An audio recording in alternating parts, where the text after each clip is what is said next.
அபிஷேகம் தந்து வழி நடத்தும். அக்கினி நெருப்பாயிறங்கி வரும், அபிஷேகம் தந்து வழி நடத்தும்.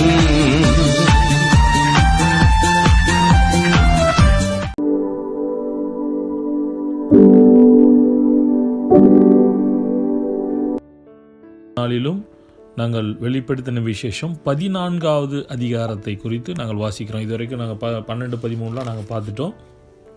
இன்றைக்கு வெளிப்படுத்தின விசேஷம் அதிகாரம் 14. இந்த 14ஆம் அதிகாரத்தில் 3 பிரிவுகளாக அங்கே கொடுக்கப்பட்டிருக்கிறது. சரிங்களா? முதலாவது நீங்கள் பார்த்தீங்கன்னா 1ஆம் வசனத்திலிருந்து 5ஆம் வசனம் வரைக்கும் ஒரு பிரிவாகவும், 6ஆம் வசனத்தில் இருந்து 13ஆம் வசனம் வரைக்கும் 2வது பிரிவாகவும், 14ஆம் வசனத்திலிருந்து கடைசி 20 வரைக்கும் ஒரு பிரிவாகவும் கொடுக்கப்பட்டிருக்குது. சரிங்களா? அப்போது இந்த முதல் பிரிவுக்கு 1லிருந்து 5ஆம் வசனத்துக்கு என்னென்னா, தேவ ஆட்டுக்குட்டியும் 1,44,000 தேவ ஊழியக்காரர்களும் அப்படிங்கிற ஒரு தலைப்பு நம்ம கொடுக்கலாம். சரிங்களா? முதலாவது அந்த 5 வசனத்தை நாங்கள் வாசிப்போம். நான் வாசிக்கிறேன் பாருங்கள். பின்பு நான் பார்த்தபோது, இதோ சீயோன் மலையின் மேல் ஆட்டுக்குட்டியானவரையும் அவரோடு கூட அவருடைய பிதாவின் நாமம் தங்கள் நெற்றியில் எழுதப்பட்டிருந்த 144,000 பேரையும் நிற்க கண்டேன். அல்லாமலும் பெருவெள்ள இரைச்சல் போலவும் பலத்த இடிமுழக்கமும் போலவும் ஒரு சத்தம் வானத்திலிருந்து உண்டாக கேட்டேன். நான் கேட்ட சத்தம் சுரமண்டலக்காரர் தங்கள் சுரமண்டலங்களை வாசிக்கிற ஓசையைப் போல் இருந்தது. அவர்கள் சிங்காசனத்திற்கு முன்பாகவும் 4 ஜீவன்களுக்கு முன்பாகவும் மூப்பர்களுக்கு முன்பாகவும் புதுப்பாட்டை பாடினார்கள்.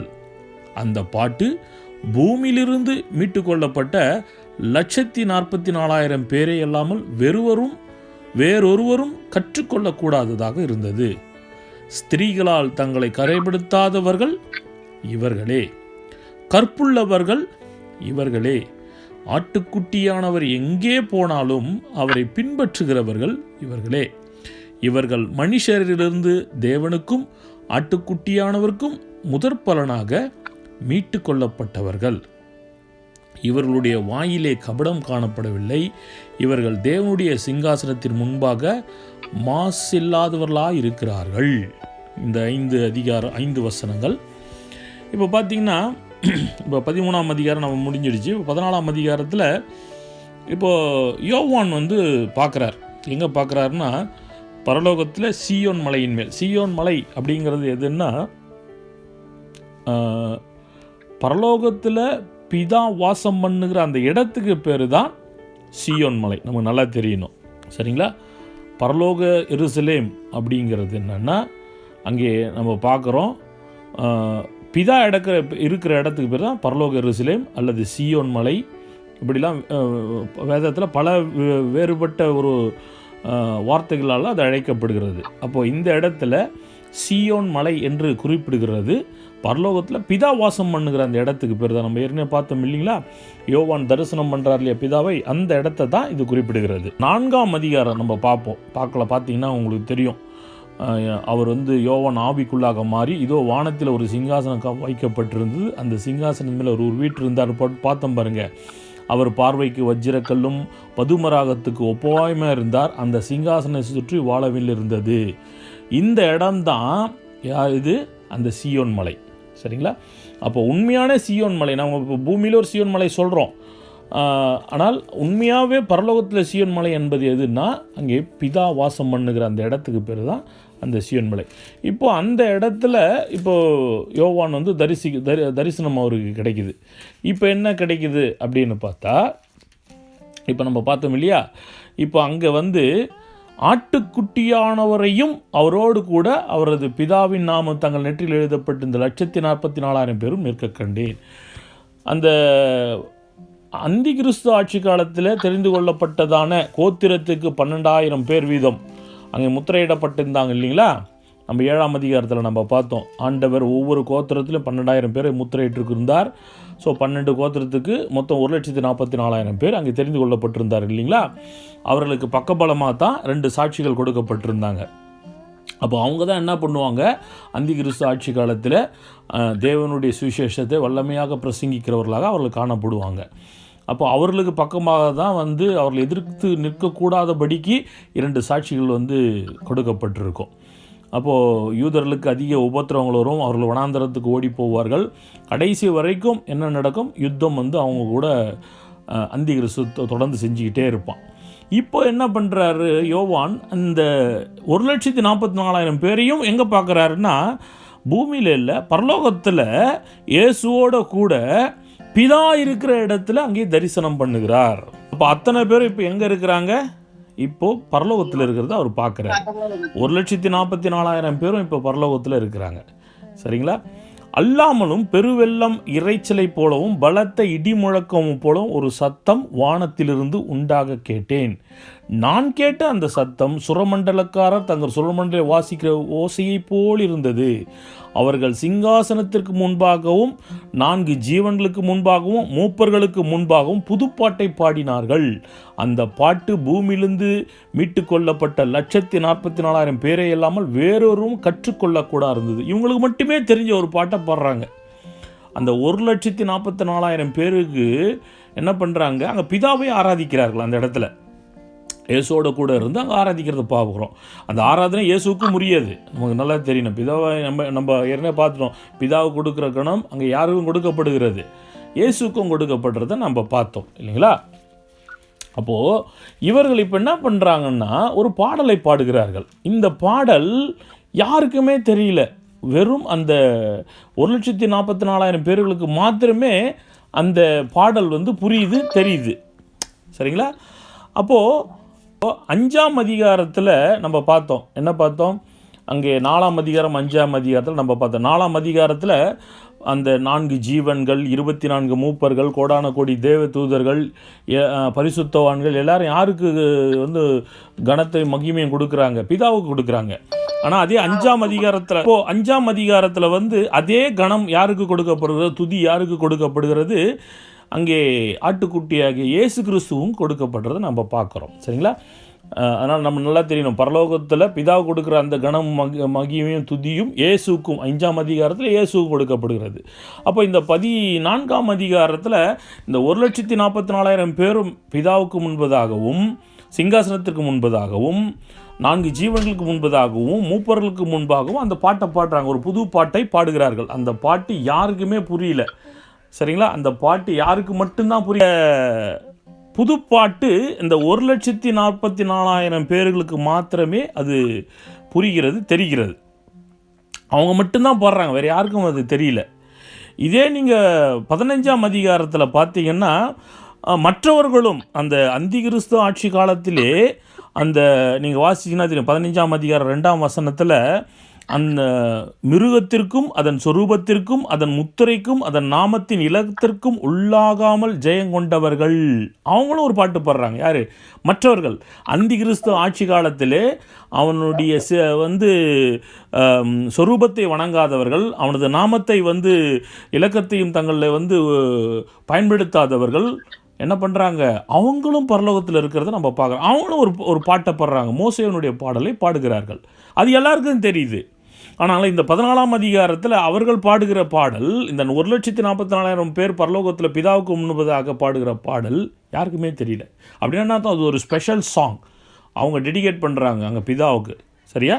அவர்கள் வந்து ஒரு விதமான ஒரு தனித்துமை வாய்ந்தவர்கள் என்பது அங்கே காட்டுகிறது. அதுதான் வந்து அங்கே சொல்லப்படுது பாருங்கள். ஸ்திரீகளால் தங்களை கலைப்படுத்தாதவர்கள் இவர்களே, இவர்கள் கற்புள்ளவர்கள், ஆட்டுக்குட்டியானவர் எங்கே போனாலும் அவரை பின்பற்றுகிறவர்கள் இவர்களே, இவர்கள் மனுஷரிலிருந்து தேவனுக்கும் ஆட்டுக்குட்டியானவருக்கும் முதற் பலனாக மீட்டு கொள்ளப்பட்டவர்கள். நமக்கு தெரியும் பிதாவினுடைய முதற் பலனானவர் யார்? இயேசு கிறிஸ்து இல்லைங்களா? பிதாவுக்கு முதற் பலனானவர் இயேசு கிறிஸ்து. ஆனால் பிதாவுக்கும் இயேசு கிறிஸ்துவுக்கும் முதற் பலனானவர்கள் யாருன்னா இந்த 1,44,000 பேர் தான் முதற் பலனானவர்கள். இப்போ சில இங்கிலீஷ் பைபிளில் வந்து ஃபர்ஸ்ட் ஃப்ரூட் அப்படின்னு கொடுத்துருக்குது. ஆனால் சில பைபிளில் வந்து நீங்கள் பார்த்தீங்கன்னா ஸ்பெஷல் ஆஃபரிங், இவர்கள் விசேஷித்தமானவர்கள் அப்படின்னு தான் கொடுக்கப்பட்டிருக்குது. புரியுதுங்களா? இப்போ ஸ்திரீயினால் கரைப்படுத்தப்படாதவர்கள் அப்படிங்கிறது என்னன்னா, இவர்கள் விசுவாசம் மிக்கவர்கள், இவர்கள் உண்மையுள்ளவர்கள் அப்படிங்கிறதுக்கு தான் அது அர்த்தம். என்னன்றது பார்ப்போம். இப்போ நம்ம மத்தேயு 25ஆம் அதிகாரம் 1-13 உள்ள ஒரு வசனம் நம்ம வாசிங்க. யாராவது ஒருத்தர் வாசிங்க. மத்தேயு 25ஆம் அதிகாரம் 1-13 வரைக்கும். ஆபிரகாமின் குமாரனாகிய தாவீதின் குமாரன் மத்தேயு 25. அப்பொழுதே பரலோக ராஜ்யம் தங்கள் தீவட்டிகளை பிடித்துக் கொண்டு மணவாளனுக்கு எதிர்கொண்டு போக புறப்பட்ட 10 கன்னிகைகளுக்கு ஒப்பாய் இருக்கும். அவர்களில் 5 பேர் புத்தி உள்ளவர்களும் 5 பேர் புத்தி இல்லாதவர்களுமாய் இருந்தார்கள். புத்தி இல்லாதவர்கள் தாங்கள் தீவட்டிகளை எடுத்துக்கொண்டு போனார்கள், எண்ணெயையோ கூட கொண்டு போகவில்லை. புத்தி உள்ளவர்கள் தங்கள் தீவட்டிகளோடு கூட தங்கள் பாத்திரங்களில் எண்ணெயை கொண்டு போனார்கள். மணவாளன் வர தாமதித்த போது அவர்கள் எல்லாரும் நித்திர மயக்கம் அடைந்து தூங்கிவிட்டார்கள். நடு ராத்திரியிலே இதோ மணவாளன் வருகிறார், அவருக்கு எதிர்கொண்டு போக புறப்படுங்கள் என்ற சத்தம் உண்டாயிற்று. அப்பொழுது அந்த கன்னிகைகள் எல்லாரும் எழுந்திருந்து தங்கள் தீவட்டிகளை ஆயத்தப்படுத்தினார்கள். புத்தி இல்லாதவர்கள் புத்தி உள்ளவர்களை நோக்கி, உங்கள் எண்ணெயில் எங்களுக்கு கொஞ்சம் கொடுங்கள், எங்கள் தீவட்டிகள் அணைந்து போகிறதே என்றார்கள். புத்தி உள்ளவர்கள் பிரதியுத்தரமாக, அப்படி அல்ல, எங்களுக்கும் உங்களுக்கும் போதாமல் இராதபடி நீங்கள் விக்கிரகரிடத்துக்கு போய் உங்களுக்காக வாங்கிக் கொள்ளுங்கள் என்றார்கள். அப்படியே அவர்கள் வாங்க போன போது மணவாளன் வந்துவிட்டார். ஆயத்தமாய் இருந்தவர்கள் அவரோடு கூட கல்யாண வீட்டுக்குள் பிரவேசித்தார்கள். கதவும் அடைக்கப்பட்டது. பின்பு மற்ற கன்னியர்களும் வந்து, ஆண்டவரே ஆண்டவரே எங்களுக்கு திறக்க வேண்டும் என்றார்கள். அதற்கு அவர், உங்களை அறியேன் என்று மெய்யாகவே உங்களுக்கு சொல்லுகிறேன் என்றார். அப்போ இங்க பாருங்க, புத்தியுள்ள கன்னிகைகள் அப்படிங்கிறது நம்ம பார்க்குறோம் இல்லைங்களா. ஆண்டவரோடு கூட செல்ல போகிறதான அந்த ஜனங்கள் என்னன்னு சொல்லப்படுகிறது, கன்னிகைகள் அப்படின்னு சொல்லப்படுது இல்லைங்களா. அப்போ புத்தியுள்ள கன்னிகைகள் இல்லைங்களா. அப்போ 2 பேர் இருக்காங்க, புத்தியுள்ள கன்னிகைகள், புத்தி இல்லாத கன்னிகைகள். அப்போ 2 பேருமே யாரு, கன்னிகைகள் தான். சரிங்களா. இப்போ இது வெளிப்படுத்த விஷயம், கற்புள்ள கன்னிகைனாலே கன்னி பொண்ணுனாலே கற்புள்ள பிள்ளை தானே இல்லைங்களா. அந்த மீனிங் வருது இல்லைங்களா. அப்போ என்ன அர்த்தம், அந்த இயேசுக்கு கொண்டு போக போகிற ஜனங்கள் அப்படிங்கிறதா இது மீனிங். அப்போ அந்த ஜனங்கள் எப்படிப்பட்டவர்களாக இருப்பார்கள், விசுவாசம் உள்ளவர்களாக இருப்பார்கள். அப்படின்னா தானே இயேசுவோட கூட போக முடியும் இல்லைங்களா. அப்போது மணவாளனாகிய இயேசுவுக்கு எதிர்கொண்டு போகிற மணவாட்டியாகிய சபை எப்படிப்பட்ட சபையாக இருக்க வேண்டும்னா விசுவாசம் உள்ளதாக இருக்கணும். அவர் அதனால தான் சொல்கிறாரு, நான் வரும்போது விசுவாசத்தை காண்பேனோ அப்படிங்கிறார்.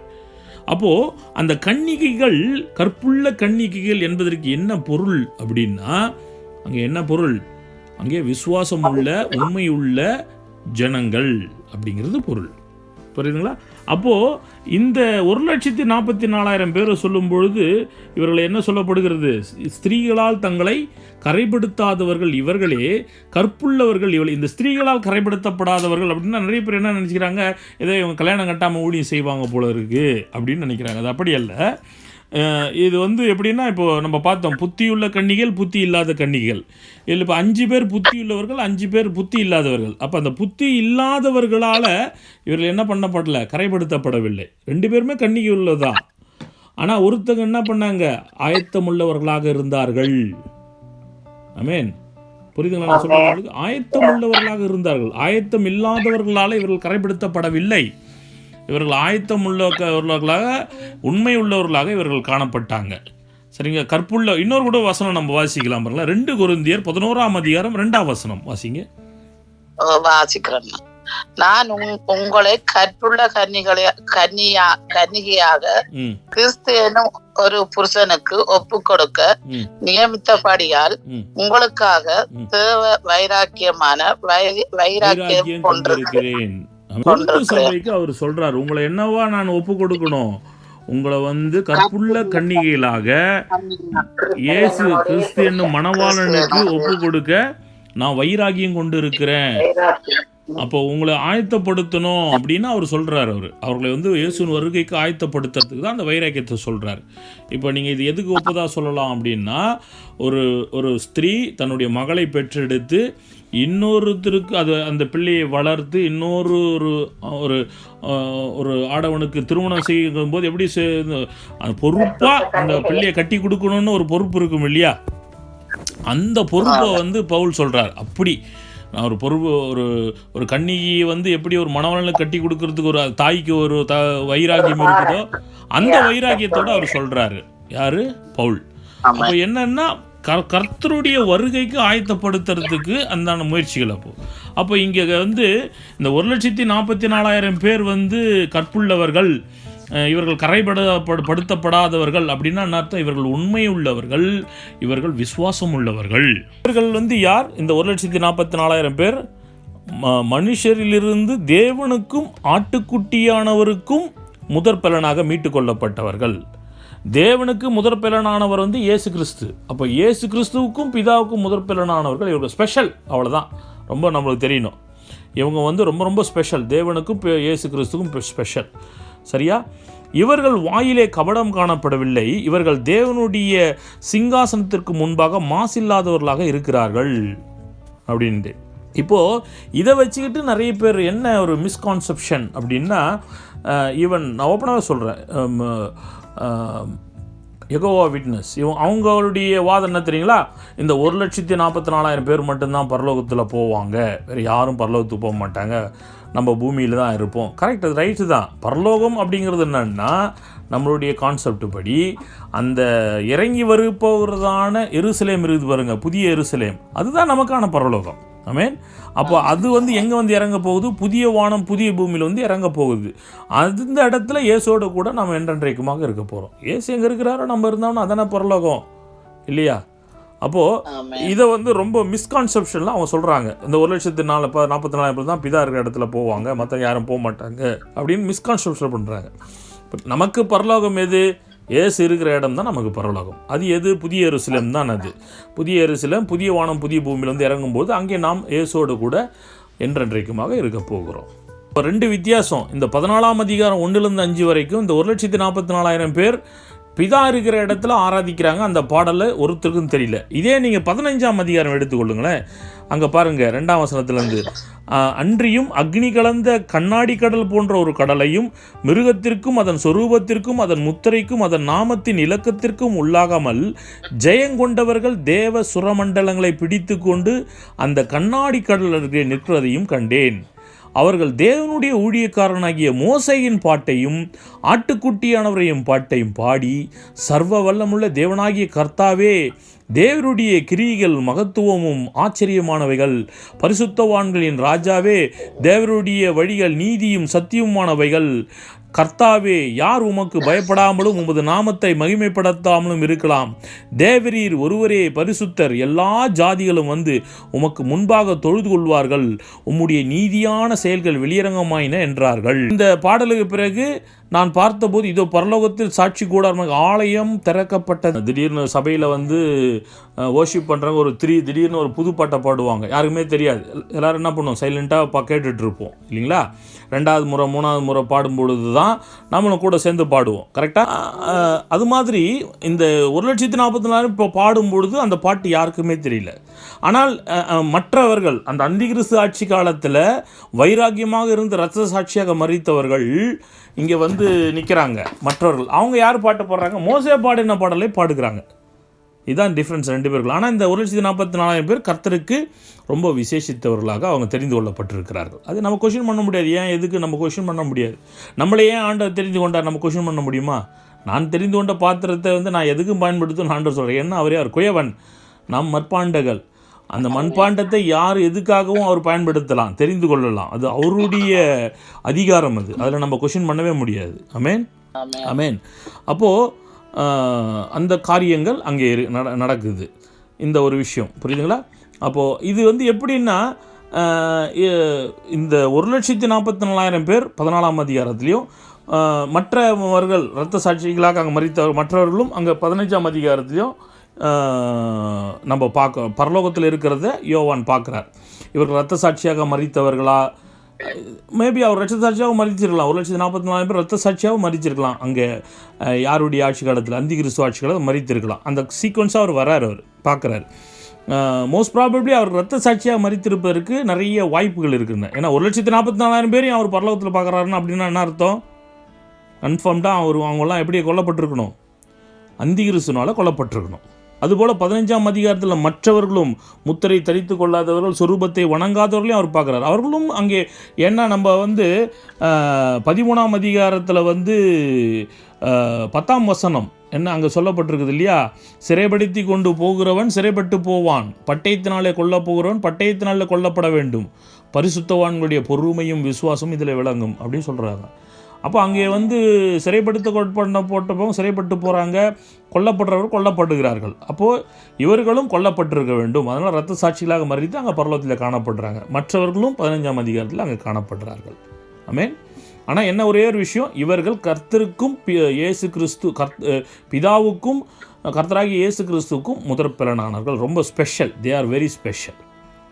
பின்பு வேறொரு தூதன் வானத்தின் மத்தியிலே பறக்க கண்டேன்.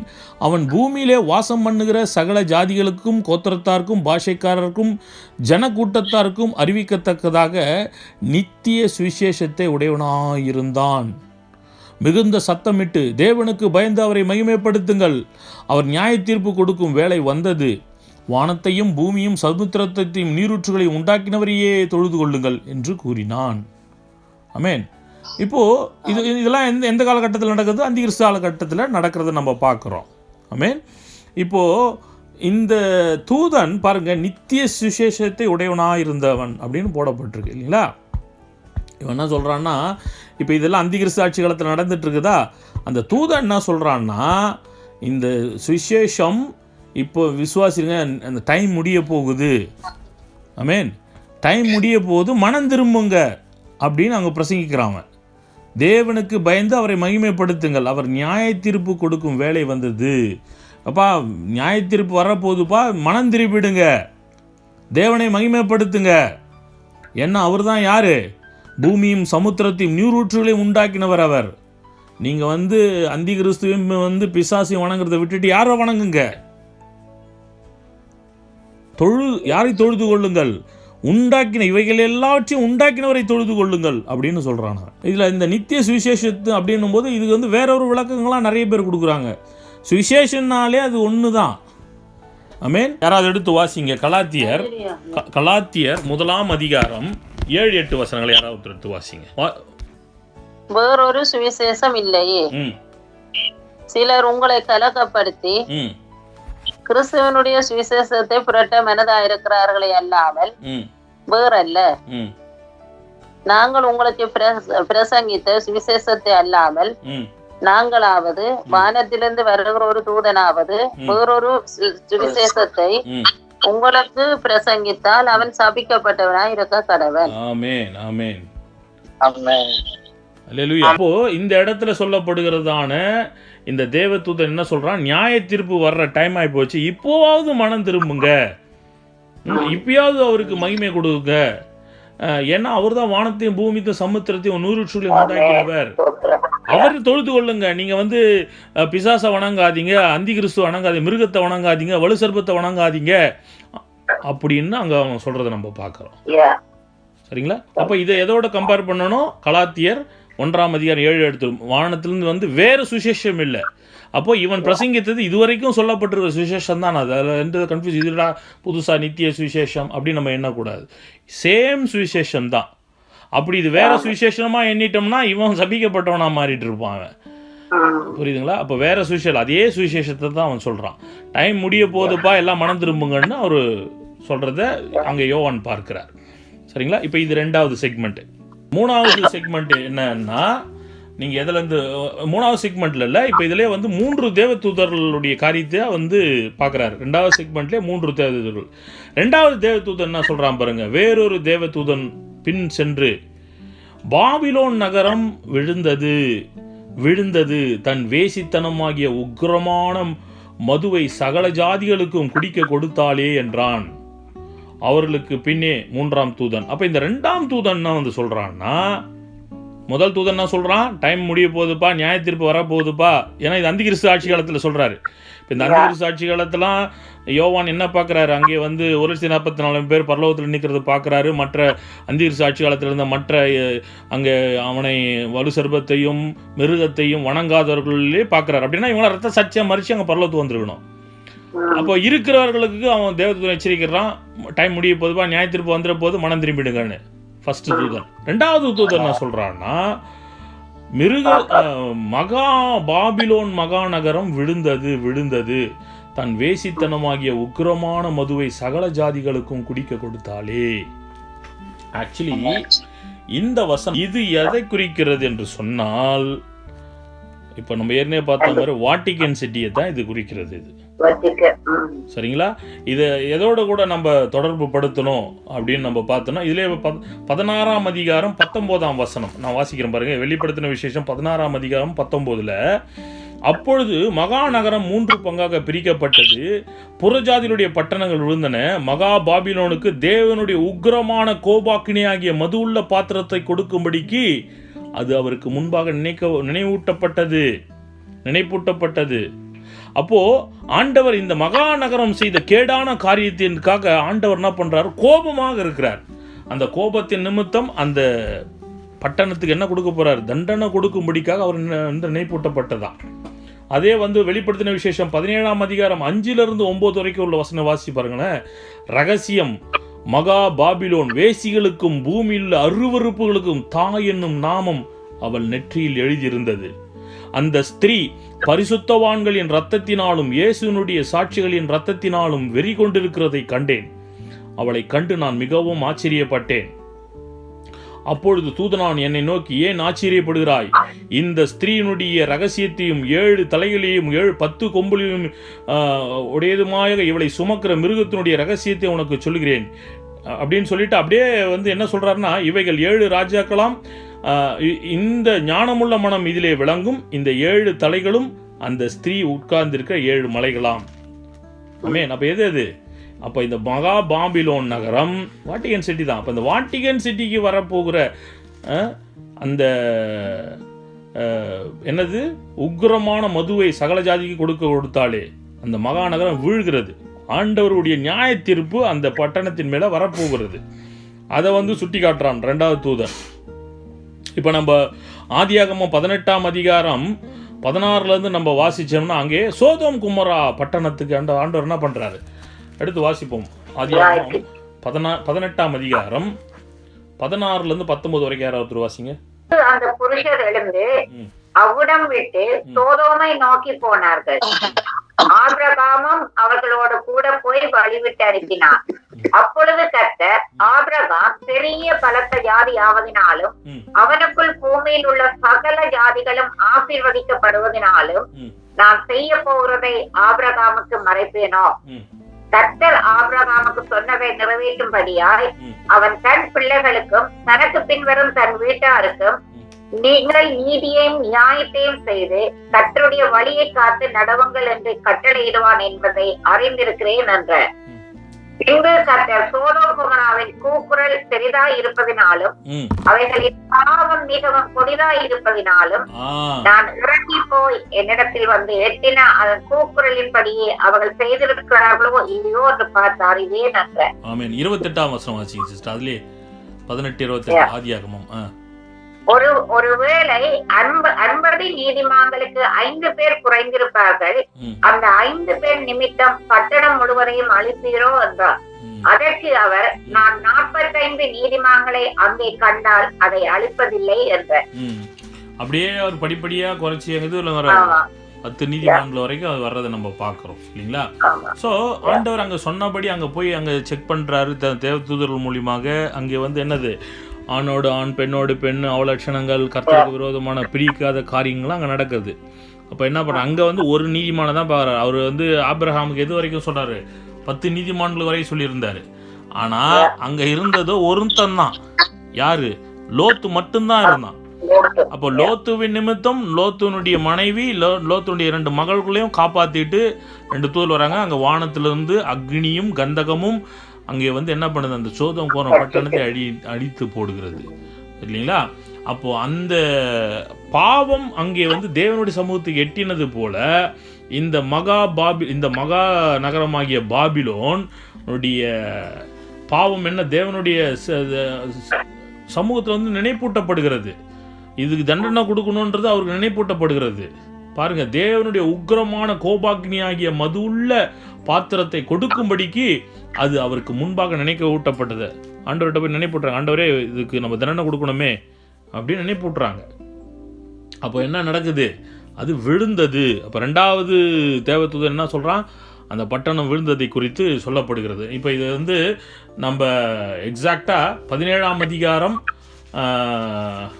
18ஆம் அதிகாரம் இதெல்லாம் நம்ம வாசித்தோம்னா நம்ம அந்த பட்டணத்துக்கு வரப்போகிறதான தண்டனை குறித்து அங்கே சொல்லப்பட்டிருக்கிறது. வர அடுத்தடுத்த நாட்கள் நம்ம பார்க்கலாம். இந்த பட்டணம் எப்படி ஆண்டவர் கடுமையாக 2 அதிகாரம் இதுக்குன்னு தனியாக கொடுத்துருக்கிறார். இந்த பாபிலோன் மகாநகரம், வேசிகளுக்கும் அருவருப்புகளுக்கும் தாய் அப்படின்னு சொல்லிட்டு அதில் ஒரு குறிப்பிட்ட இடத்துல வந்து என்ன சொல்லப்படுகிறது அப்படின்னா, அந்த 18ஆம் அதிகாரம் 4ஆம் வசனத்தில், நீங்கள் அவளுடைய பாவங்களுக்கு உடன்படாமலும் அவளுக்கு நேரிடும் வாதைகளில் அகப்படாமலும் இருக்கும்படிக்கு அவளை விட்டு வெளியேறுங்கள். வசனத்துல பாருங்க என்ன சொல்லப்படுகிறது. ரொம்ப தன் வேசித்தனமாகிய உக்கிரமான மதுவை சகல ஜாதிகளுக்கும் குடிக்க கொடுத்தாள் அப்படின்னு நீங்க போடப்பட்டிருக்குது இல்லைங்களா? அந்த ஸ்திரீ பரிசுத்தவான்களின் இரத்தத்தினாலும் இயேசுனுடைய சாட்சிகளின் இரத்தத்தினாலும் வெறி கொண்டிருக்கிறதை கண்டேன். அவளை கண்டு நான் மிகவும் ஆச்சரியப்பட்டேன். அவள் யார்? பரிசுத்தவான்களை அதிகம் கொலை செய்தவள், இயேசுனுடைய சாட்சிகளை கொலை செய்தவள். உண்மையாக நீங்கள் கணக்குப்படி பார்த்தீங்கன்னா புறஜாதிகளாலும் இயேசு கிறிஸ்துவை அறியாத ஜனங்களாலும் தேவனுடைய ஜனங்கள் பரிசுத்தவான்கள் கொல்லப்பட்டதை பார்க்கிலும் இந்த ரோமன் கத்தோலிக்கினால, வேட்டிக்கன் நகரத்தினால, போப்பாண்டவரனால கொலை செய்யப்பட்ட பரிசுத்தவான்கள் எண்ணிக்கை அதிகம். வரலாற்றின்படி சொல்கிறேன் நான். விளங்குதுங்களா? எதோ யார் மூலிமா ஆண்டவர் தன்னுடைய பிரமாணத்தை வந்து நிறைவேற்றணும்னு நினைச்சாரோ அவங்களே என்ன பண்ணிட்டாங்க? அதை வந்து திசை திருப்பிட்டாங்க. புரியுதுங்களா? பட்டணத்து மேலே கடுகோபமாக இருக்கிறதுக்கு காரணம் அதுதான். அங்கே பவுலும் பேதுருவும் சாட்சியாக மறித்த இடம் அது. அதுக்கு பிறகு ஒரு குறிப்பிட்ட காலகட்டத்தில் அங்கே வந்து ஒரு ராஜா ஏறுறான், கிறிஸ்தவ ராஜா ரோம இதில். அப்போ அவனால் என்ன பண்ணுது, அங்கே பைபிள் வந்து 66 புத்தகங்கள் ஒன்றிணைக்கப்பட்டு உலகம் முழுக்கத்துக்கும் அது வந்து பரவறதுக்கு ஒரு காரணமாக அமைஞ்சுது. சரிங்களா? ஆரம்பத்தில் சரியாக தான் இருந்தது. ஆனால் போக போக என்ன ஆச்சு, அங்கே வந்து கர்த்தர் எதை சொன்னாரோ அதை பின்பற்றாமல் எதை செய்யக்கூடாதுன்னு சொன்னாரோ அதை தான் பின்பற்றுகளாக மாறி போனார்கள். அதுக்கு தனியான விளக்கங்களோட நம்ம நேற்று பார்த்தோம் இல்லையா, மத்தேயில பார்த்தோமே. பரிசேரும் சதுசேரும் வேதப்பாரர்கள் என்ன பண்ணாங்க? தங்களுடைய கற்பனையினாலே தேவனுடைய கற்பனையை அவமாக்கினார்கள். அதுதான் இங்கே நடந்தது. புரியுதுங்களா? ஈவன் அந்த பிள்ளைகளுக்கு ஞானஸ்தானம் கொடுக்கறதுலேருந்து, விக்கிரகத்தை வழிபடுறதுலேருந்து எல்லாமே வந்து அவர்கள் செய்ய தொடங்கினார்கள். ஈவன் இந்த டிரான்ஸ்லேஷன் வேத வசனம் எல்லாருக்கும் போகணுன்றதுல கூட அவங்க தடையாக இருந்தாங்க. அதில் தான் மிகப்பெரிய ஒரு புரட்சி. புரொட்டஸ்டன்ட்னு ஏன் பேர் வந்ததுன்னா அவர்களை எதிர்த்து கடுமையான யுத்தம் நடந்தது.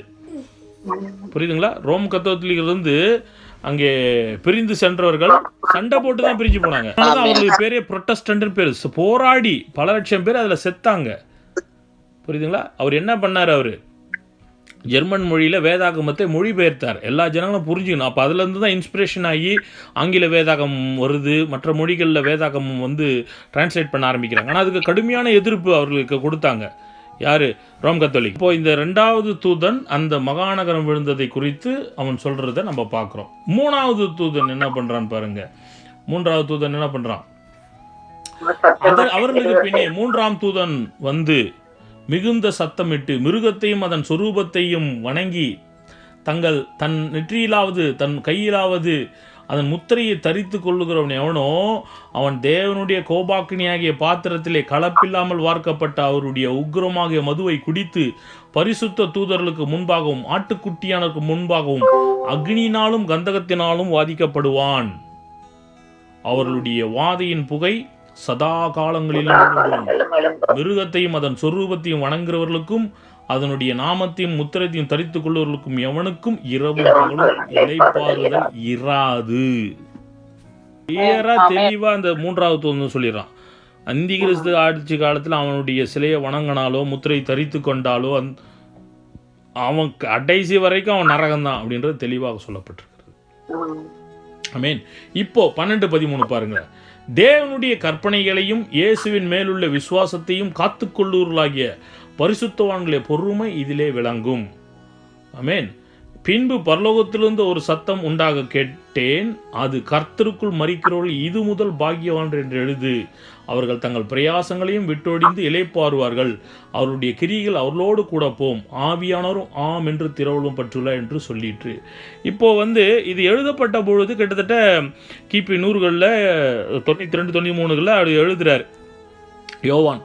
இப்போ இதை சொல்லிட்டு நிகழ்காலத்துக்கு வராரு. நிகழ்காலத்தில் அந்த பாயிண்ட் சொல்லப்படுது. என்ன சொல்லப்படுது? பரிசுத்தவான்களுக்கு உபத்திரவம் இருக்குது. புரியுதுங்களா?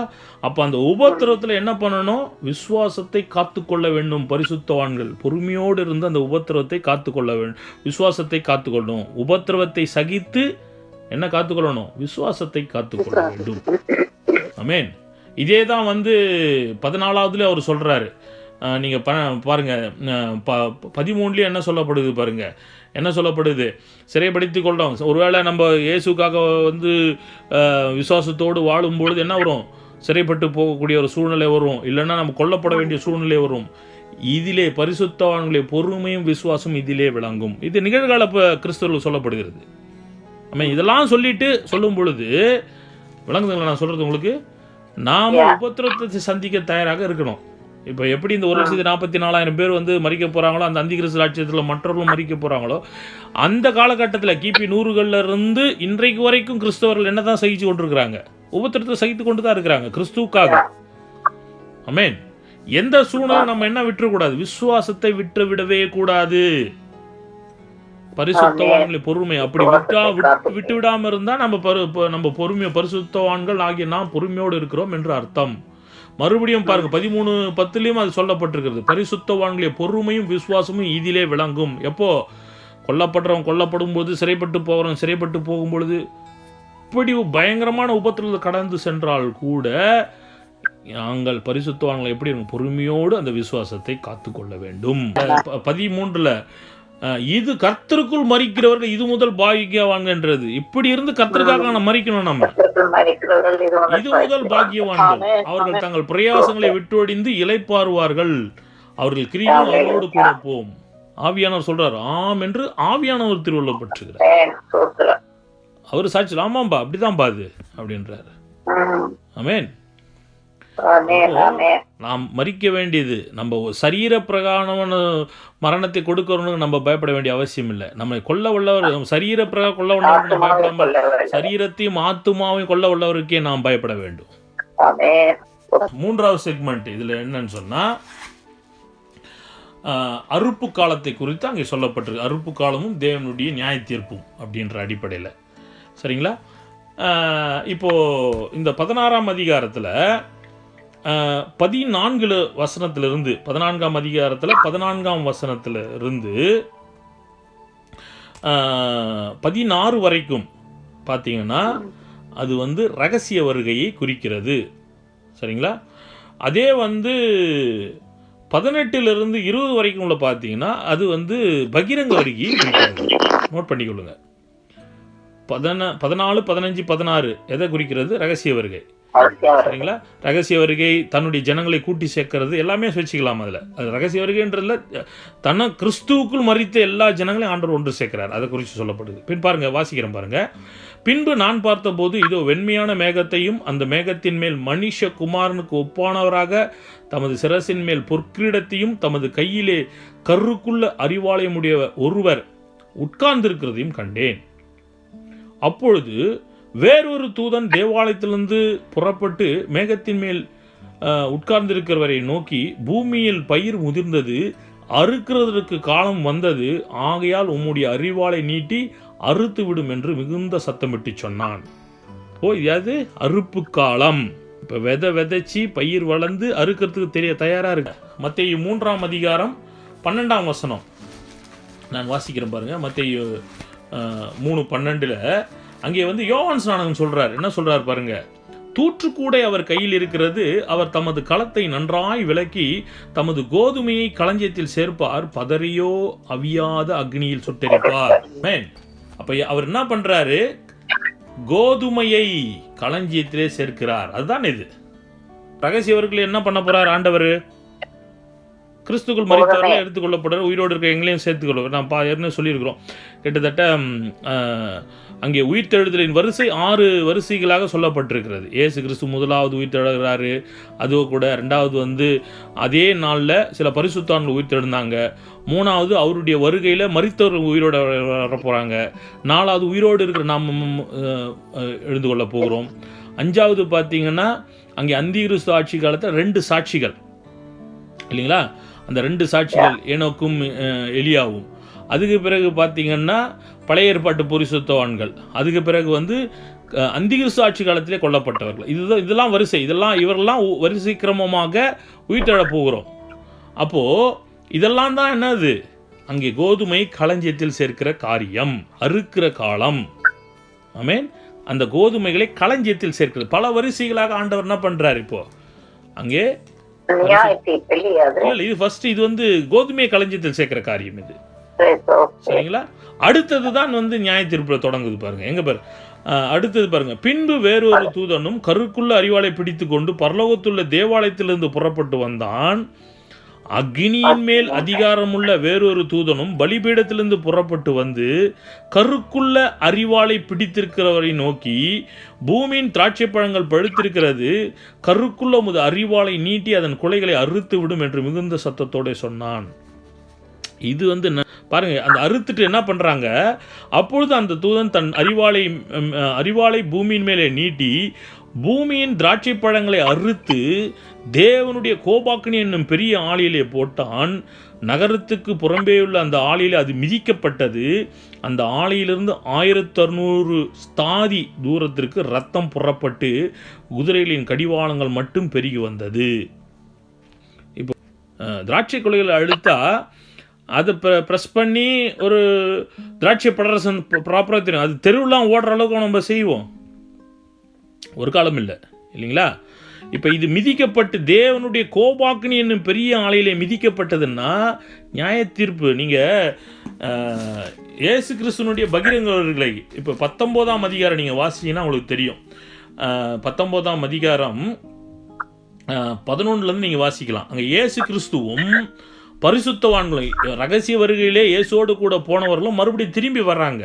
நீங்கள் அந்த அதிகாரத்தை வாசிக்கலாம். 19ஆம் அதிகாரம் வெளிப்படுத்தின விசேஷம் 11லேருந்து வாசிச்சிங்கன்னா 21 வரைக்கும் நீங்கள் வாசிச்சிங்கனாலே தெரியும். அந்த இயேசு பகிரங்கமாக வர்ற காரியம். அப்படி பகிரங்கமாக வரும் பொழுது ஆண்டவர் வரக்கூடிய அந்த இடத்தை தெரிஞ்சுக்கிட்டு அந்திகிறிஸ்து என்ன பண்ணுவான்னா, தன்னுடைய பெரிய படைகளோடு கூட இயேசுவை எதிர்த்து நிற்கிறவனா அங்கே காணப்படுவான்.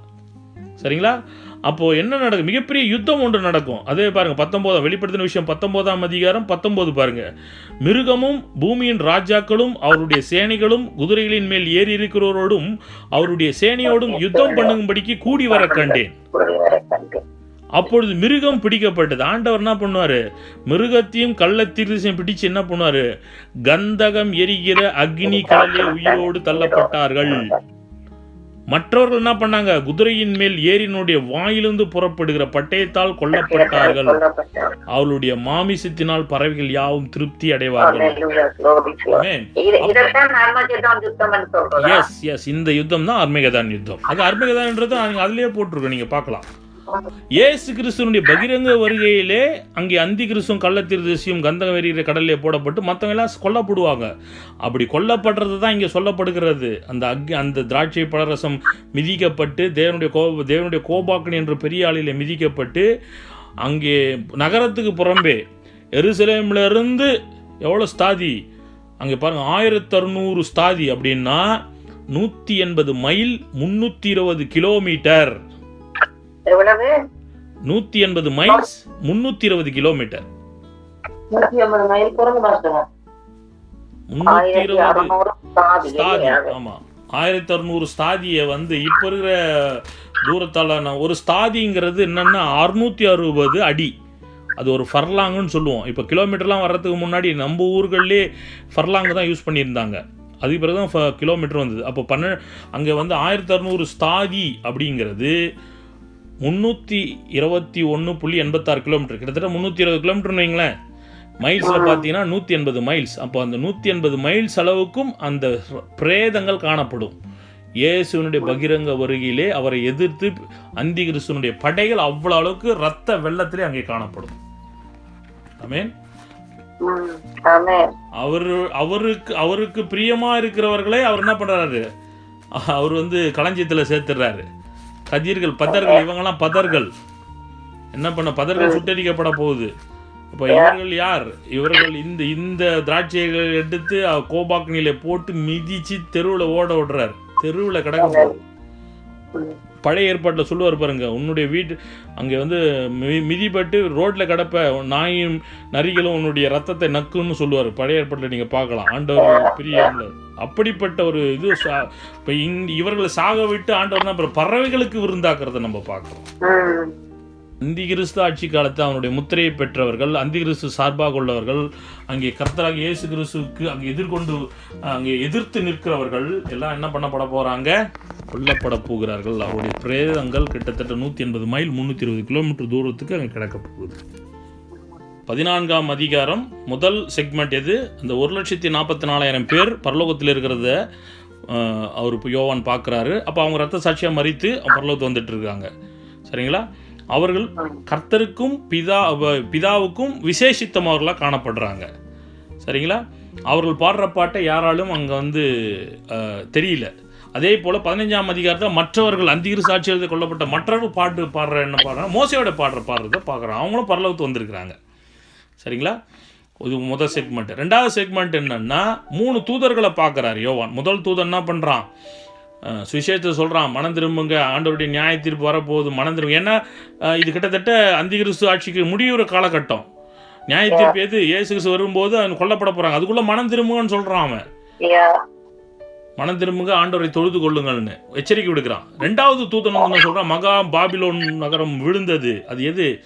அங்கே வாட்டிகன் சிட்டி, ரோம் நகரத்தை அங்கே குறிப்பிடுகிறது. அங்கே அது விழுந்தது. அதை குறித்து நம்ம வர 2 அதிகாரங்கள் அதை குறித்து சொல்லப்பட்டிருக்கு. விரிவாக அதை நம்ம பார்க்கலாம்.